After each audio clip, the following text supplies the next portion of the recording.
Agora são 8 horas e 26 minutos. Quem está chegando ao vivo conosco aqui para conversar com o ouvinte do Jornal Gente, assinante do Band News TV, a Rádio Bandeirantes, é o economista Paulo Rabelo de Castro, ex-presidente do IBGE, ex-presidente do BNDES, que falou conosco há mais ou menos uns 2, 3 meses sobre reforma tributária. A reforma está andando e é por isso que a gente vai ouvi-lo de novo. Muito bem-vindo, doutor Paulo, mais uma vez aqui ao vivo no Jornal Gente.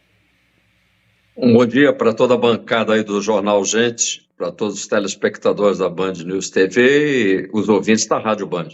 Muito obrigada. Olha, eu me lembro que nessa entrevista que o senhor concedeu para a gente, quando o projeto de reforma tributária começava a tramitar na Câmara, ele foi aprovado, foi para o Senado agora e já vai para o plenário no Senado Federal também. O senhor fez observações muito críticas em relação àquele texto que começava a ser apreciado. Ele foi modificado desde então e agora, na relatoria do senador Eduardo Braga, outras mudanças foram colocadas nesse texto. E assim mesmo, né? Um monte de coisa vai sendo acrescentada até o plenário. O senhor ficou mais feliz ou mais preocupado com essas mudanças que aconteceram? Boa pergunta, mas nem mais feliz, nem mais preocupado. E a razão dessa resposta meio em cima do muro é porque o próprio relator, embora tenha feito um trabalho de modificação até razoavelmente bem feito em pontos laterais da reforma, ele manteve a estrutura da reforma tal como ela veio da Câmara. Então, há relevantes informações para segmentos específicos, que, aliás, você comentava muito bem antes dessa nossa conversa, quando a gente lembra, por exemplo, que o setor de serviços agora fica com um coeficiente de redução de 30%, que, obviamente, ainda significa mais do que dobrar a taxação das chamadas profissões regulamentadas, que pagarão, na realidade, uma taxa, um nível de alíquota pelos serviços que prestar, bem mais elevado do que atualmente é praticado. Isso é um problema, assim como é um problema o fato de que o creditamento, ou seja, aquilo que vem de etapas anteriores da produção e que significa crédito para a empresa, vai depender e ficará condicionado à comprovação de etapas anteriores, ou seja, cada contribuinte vai ter que se certificar de que etapas anteriores e empresas fornecedoras realmente pagaram o tributo, o que é um verdadeiro absurdo. Isso não foi corrigido. E entrando na área crítica, eu posso lembrar a você de 2 ou 3 aspectos que eu mencionava quando fiz críticas à PEC 45 antes de aprovada na Câmara, principalmente quanto ao longuíssimo prazo de transição. E nesse ponto eu acho engraçado a nossa conversa, todos nós comentamos sobre reforma tributária, queremos reforma tributária, mas a gente não para pensar que essa reforma tributária só começa a ter vigência em 100% dos seus efeitos a partir de 2033. E, portanto, todas aquelas repercussões positivas das quais se fala, de influência no crescimento econômico, de geração de mais empregos, de desembolar a vida do contribuinte empresário, tudo isso fica adiado para 2033. Para um país que tem pressa, não basta o sujeito ter mais de 60 anos ou 70 anos para ambicionar que as coisas aconteçam ainda no seu plano de vida. O que é mais interessante é que, além do 2033, os efeitos, vamos dizer assim, federativos, se estendem até 2078. Aí eu realmente não tenho chance de ver repercussões. Ou seja, a crítica que nós fazíamos é que essa transição já devia estar completamente superada a partir de 2029, 2030, com implantação em 2026, ainda no atual mandato do presidente Lula. quem aprova faz, quem aprova começa a implementar, e não será o caso.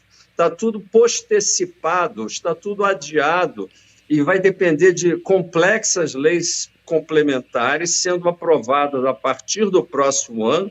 Se tudo ocorrer conforme a gente acha que pode vir a ocorrer, e se for implementado, do qual não se fala, um sistema digital para poder trabalhar a arrecadação e a partilha desses impostos, aí sim nós podemos pensar em querer elogiar a reforma tributária. Por enquanto, ela é apenas um enorme ponto de interrogação. Doutor Paulo, bom dia, bem-vindo aqui ao nosso programa.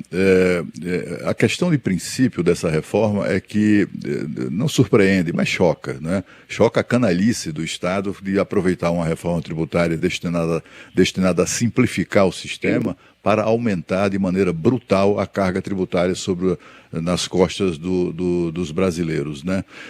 Como é que o senhor se sente sobre esse aspecto, né? Porque é assim, a gente vai sair dessa, não é apenas como se dizia, a gente entrevistou aqui o doutor Bernardo Api e tantas autoridades do governo, jurando, relatores e tal, jurando que não haveria aumento de carga tributária, mas é tudo que a reforma tributária está fazendo, é exatamente promover esse aumento brutal do peso dos impostos nos brasileiros, né?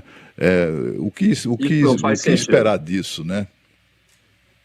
O que esperar é uma diminuição da propensão ao crescimento, ou seja, ao invés de a gente obter o que, inclusive, os proponentes da reforma ambicionam, com justificativa, que seria fazer o país crescer mais, para o efeito oposto, Cláudio Humberto. Por quê? E porque um dos outros aspectos que foi objeto de minha crítica, a Thaís me provocou, agora estou lembrando dos principais pontos de crítica. Um outro ponto de crítica que leva a essa complexidade mencionada por Cláudio Humberto é a coexistência do sistema atual, ou seja, ICMS, PIS, COFINS, com a introdução do IBS, da CBS, do imposto seletivo, do novo imposto de extração mineral, ou seja, nós vamos ter durante 4 anos, a partir de 2027, a implantação de uma balbúrdia tributária ainda maior do que temos hoje.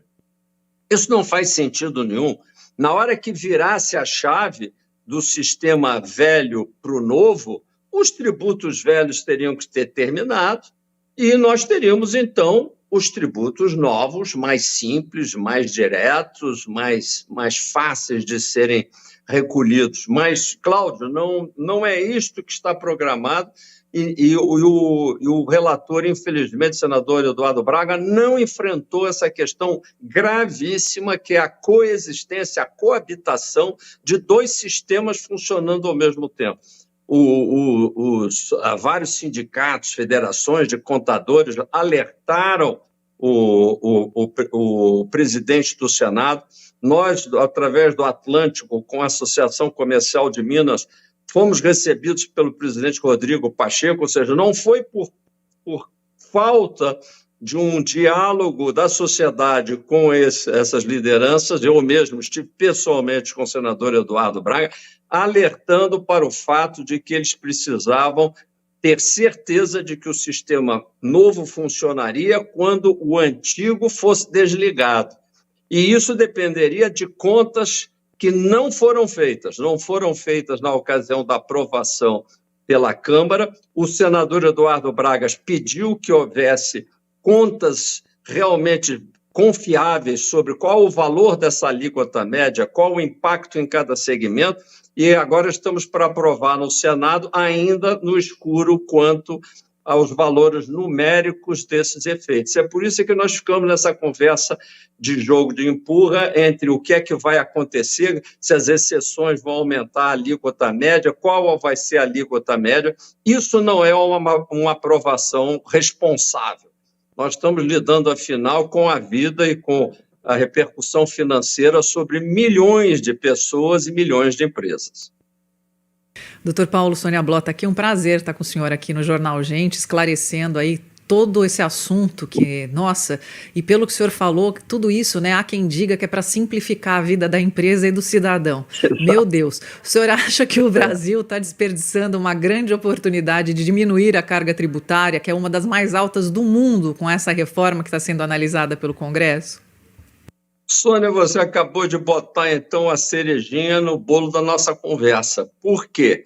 Porque a gente se perguntar sobre o desperdício de oportunidade, é disso que se trata no Brasil.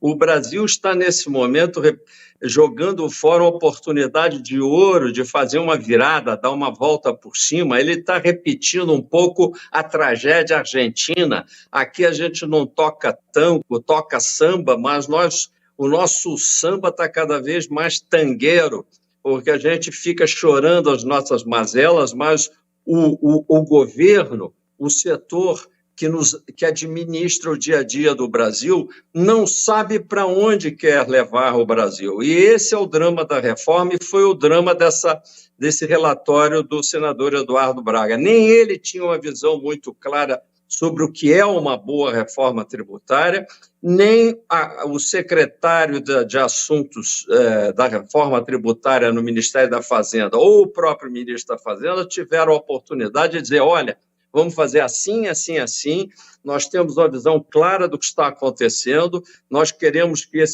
essa reforma seja ainda mais aperfeiçoada do Senado desta forma, não.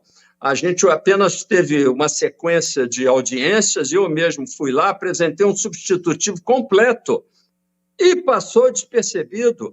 Por quê? Porque não há um fio condutor. Quando a gente não sabe para onde vai, não importa qual o caminho, não é, Sônia? E é exatamente o que acontece. O Brasil não perdeu o rumo do seu caminho.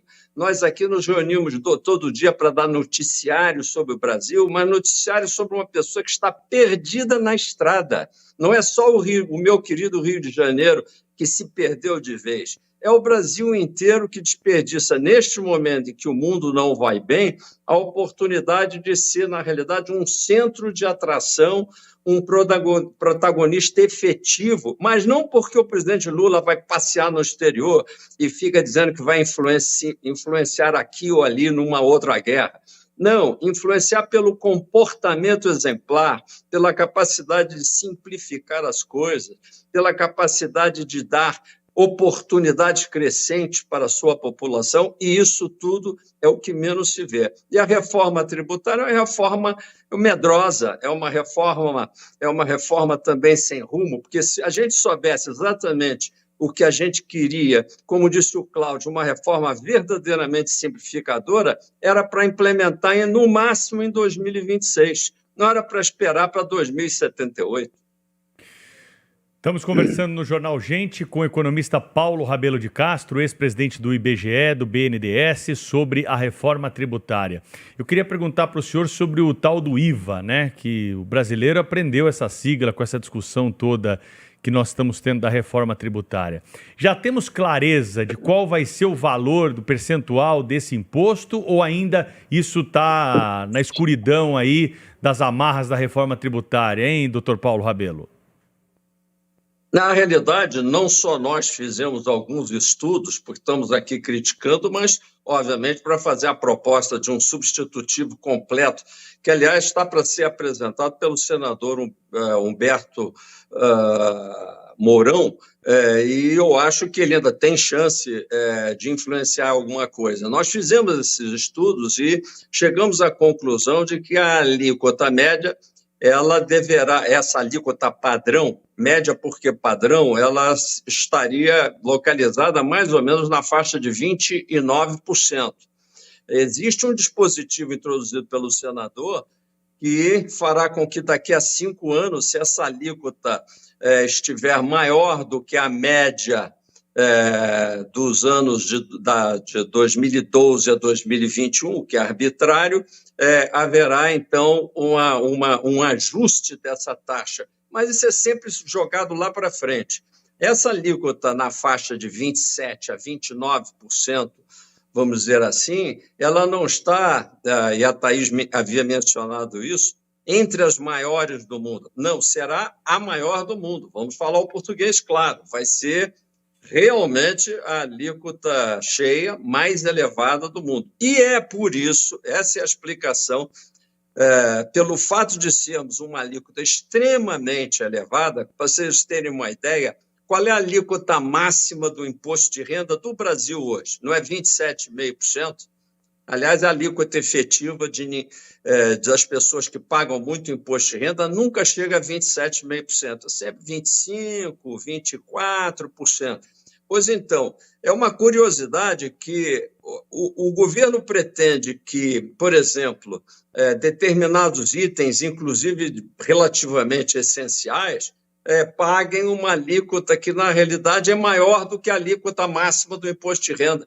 Isso não tem cabimento, e é essa a razão pela qual as exceções se propagam, porque, obviamente, o setor de serviços diz, olha, eu não posso pagar 27%, 28% de alíquota. Os alimentos, aliás, nisso o senador está de parabéns, porque ele manteve a cesta básica, porque a turma do governo já queria enfiar uma alíquota de 27% no arroz, no feijão, no leite, a depender de um cheque de reembolso, que eles chamam em inglês de cashback, que acho que é mais bonito falar em inglês. Mas isso é uma estupidez, porque em nenhum país civilizado do mundo o alimento, os artigos essenciais, inclusive os artigos de higiene essencial, pagam alíquota na faixa de 26%, 27%. Então, é essa a razão pela qual nós tínhamos que nos bater numa simplificação tributária efetiva por uma redução dessa taxa. Se ela for começar com 29%, ela teria que ter uma escadinha para no ano seguinte já ser 28%, 27%, 26%, 25%, e aí sim, sendo uma alíquota ainda elevada em termos mundiais, não ser a maior do mundo. A alíquota em Portugal, hoje eu estou, por acaso, aqui em Portugal, então posso dizer, a alíquota máxima aqui é 23%, é uma das mais elevadas da Europa. Nós tínhamos que fazer força para chegar, pelo menos, na alíquota portuguesa, mas a alíquota portuguesa tem hoje 0% para a cesta básica, ela tem uma outra alíquota intermediária de 6%, tem uma outra alíquota intermediária de 13%. Por quê? Porque quando as alíquotas são muito elevadas, em geral, os países usam também alíquotas intermediárias para determinados artigos, produtos e serviços de acordo com a sua essencialidade, que é obviamente, um dispositivo constitucional. Então, portanto, desculpe dar para vocês uma impressão de que nós estamos assim diante de vamos dizer assim, de um trabalho mal arrumado, mas, infelizmente, é disso que se trata. Estamos retornando para a Câmara para já depois da votação do Senado, ela vai voltar para a Câmara apressadamente para o governo tirar uma fotografia e dizer, olha, está aprovada a reforma tributária, mas o Brasil continua parado no mesmo lugar. Queria agradecer ao doutor Paulo Rabelo de Castro. Você tinha mais uma pergunta, Cláudio? Não, eu só queria um comentário rápido do doutor Paulo Rabelo de Castro sobre outras experiências mundo afora que têm sido muito elogiadas, né? E nem precisamos ir muito longe. Por exemplo, aqui no Paraguai, nosso vizinho Paraguai, por exemplo, um país que está experimentando crescimentos anuais espantosos, o IVA é de 10%. É o único imposto que as pessoas pagam. Exatamente, para isso, Cláudio. E é verdade. E o imposto de renda...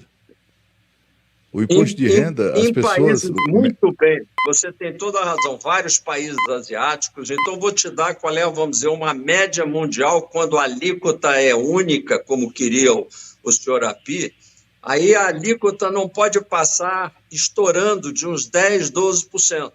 E se você pensar bem, Cláudio Humberto, se a alíquota fosse assim, vamos supor, 10%, era muito mais fácil a gente dizer, gente, uma alíquota só, é um número redondo, 10% para todo mundo. Até no leite, no feijão, no arroz, seria plausível a gente suportar 10%. Nos serviços, 10%. No resto todo, 10%. Mas, para isso, Cláudio, nós teremos que fazer uma outra reforma que não consta dessa reforma tributária, que é da tributação da renda. Porque o Brasil é um dos países que por incrível que pareça, menos recolhe imposto de renda, recolhe muito do assalariado, mas não existe uma taxação adequada das outras faixas de renda, basicamente da renda do capital. O Brasil taxa muito o consumo, nós somos um país, na realidade, escravocrata nesse sentido. Taxamos o consumidor sem perguntar qual é a renda dele e taxamos pouco o indivíduo onde ele tem que ser taxado progressivamente, que é na renda. E, portanto, enquanto não houver esse rebalanceamento, e isso não seria função do senhor Eduardo Braga fazer, o rebalanceamento com menos tributação do consumo e mais tributação de renda, e mais um segundo balanceamento, com isso eu concluo. Esse é o rebalanceamento de que o Brasil mais precisa. Mais receita e menos despesa, porque não vai haver reforma tributária que dê jeito num país perdulário, cujo Estado obeso, gastador e ineficiente joga o nosso dinheiro fora de manhã, de tarde, de novo, enquanto não houver uma reforma do Estado, que não é só administrativa, uma reforma de gestão do Estado, nós não vamos conseguir repetir o Paraguai. O segredo do Paraguai é que a despesa pública no Paraguai é compatível com uma taxação do consumo da ordem de 10%, e aqui o governo federal, os estados e os municípios são gastadores. E relembro, né, Cláudio Humberto, nessa reforma tributária, a União vai ficar de pagar até 60 bilhões anuais para compensar estados pela reforma tributária, mas compensar por perda do quê? Se nós vamos substituir uns tributos por outros, que prejuízo e que compensação é essa?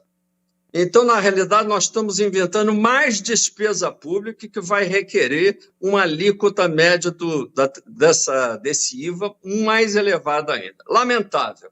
Mas, infelizmente, como vocês me provocaram com perguntas, eu acabei num tom um pouco mais crítico do que eu deveria, porque continuo torcendo que o Brasil encontre seu rumo e vire um país que saiba o que quer.